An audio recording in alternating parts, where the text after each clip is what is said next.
राज्य सरकारनी चिंतन शिबिर पर कांग्रेसना आक्षेपों पर भाजपनी प्रतिक्रिया सामे आवी छे। वलसाडना सांसद धवल पटेले કહ્યું કે દરેક જગ્યાએ કોંગ્રેસની કારની હાર થઈ છે, આથી બોખલાહટમાં આવા નિવેદનો અપાઈ રહ્યા છે। કોંગ્રેસના પ્રદેશ પ્રમુખ અમિત ચાવડાજીએ જે બયાન આપ્યું છે એ એમનું ફ્રસ્ટ્રેશન બતાવે છે, બોખલાહટ બતાવે છે।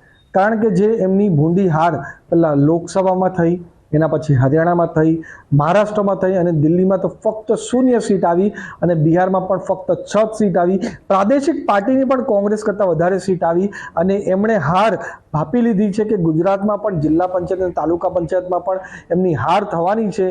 એના કારણે આવા બધા બેતુકા બયાન આપે છે। तो विदेश प्रवासથી પરત ફરી राज्य सरकारની चिंतन शिबिરમાં भाग लेवा सीधा वलसाड पहुंचेला राज्यना नायब मुख्यमंत्री हर्ष संघवीનું भव्य स्वागत कराયું। वलसाड रेलवे स्टेशन पर सांसद धवल पटेल અને ભાજપના અગ્રણીઓએ તેમનું સ્વાગત કર્યું। અમદાવાદમાં કોમનવેલ્થ ગેમ્સનું યજમાન પદ મળતા રાજ્યમાં ઉત્સાહનો માહોલ છે, ત્યારે વલસાડ પહોંચી હર્ષ સંઘવીએ આ યજમાન પદ મળવા બદલ ખુશી વ્યક્ત કરી અને પ્રધાનમંત્રી નરેન્દ્ર મોદી તેમજ મુખ્યમંત્રી ભૂપેન્દ્ર પટેલનો આભાર માન્યો।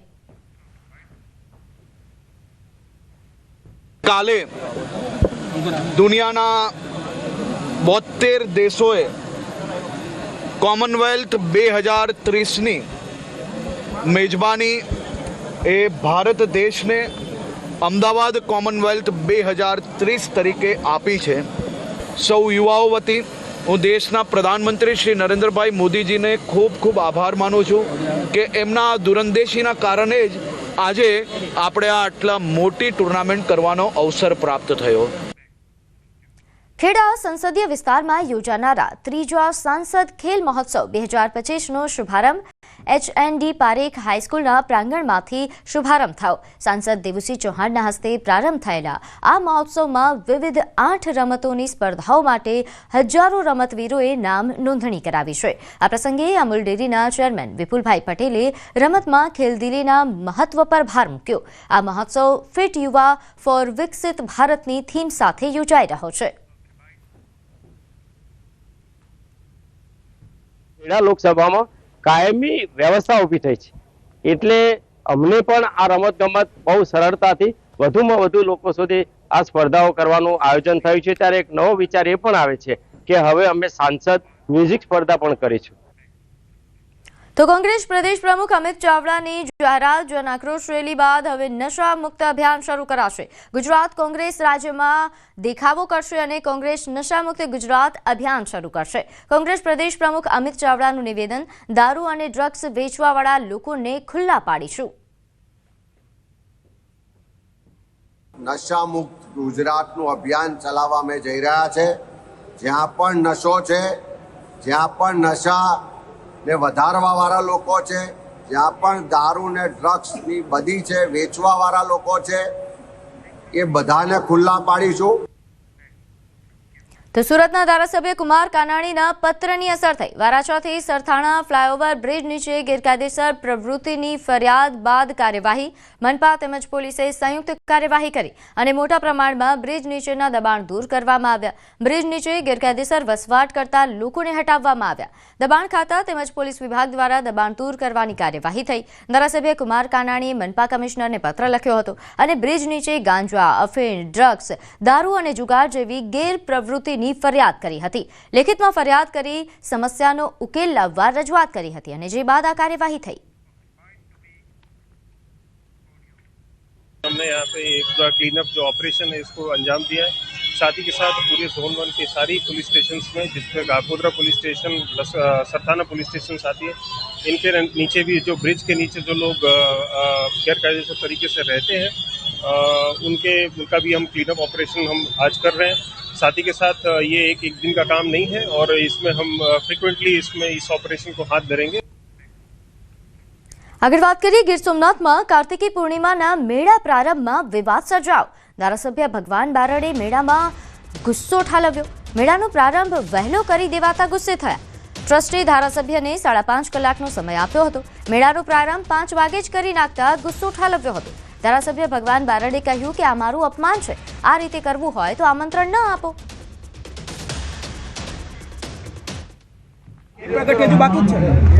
ના દીપ પ્રાગટ્યનો શોખ નથી, સમય મર્યાદાનો છે.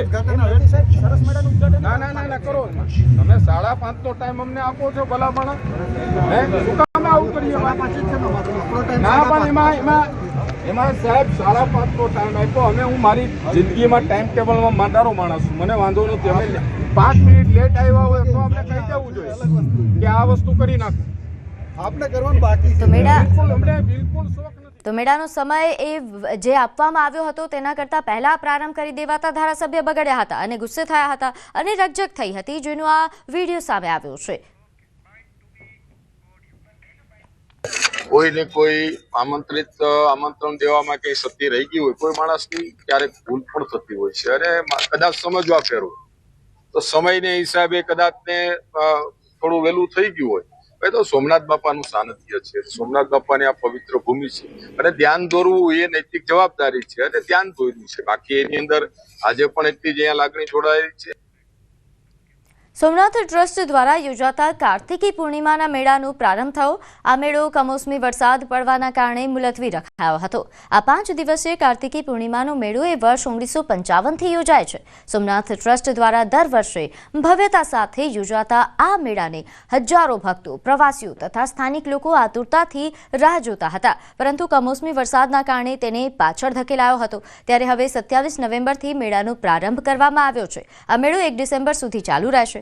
મેળાનો પ્રારંભ એ જૂનાગઢ રેન્જના પોલીસ વડા નિલેશ જાજડિયાના હસ્તે કરવામાં આવ્યો. તો સોમનાથ ટ્રસ્ટ કે જે દર વર્ષે આ મેળાનું આયોજન કરે છે અને ખૂબ જ ભવ્ય મેળાનું આયોજન થતું હોય છે, જેની રાહ અહીંના સ્થાનિકો આ ઉપરાંત જે ભક્તો અહીં આવતા હોય છે, પ્રવાસીઓ આવતા હોય છે, તે જોતા હોય છે. કમોસમી વરસાદના કારણે મુલતવી રખાયેલો મેળો હવે આખરે પ્રારંભ થઈ ગયો છે. 1 ડિસેમ્બર સુધી આ મેળો ચાલશે.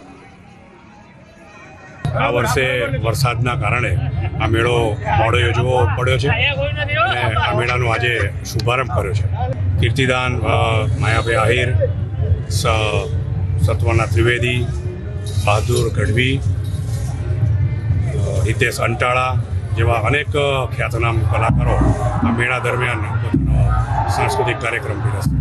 મેળો હર વર્ષે તો કાર્તિક પૂર્ણિમાનો થતો હોય છે, પણ આ વખતે વરસાદને કારણે થઈને થોડું લેટ થયું છે. એટલે ખૂબ સુંદર મેળાનું આયોજન છે. કેશુબાપા વખતથી આ મેળો ચાલુ છે. મેળો બહુ જ સરસ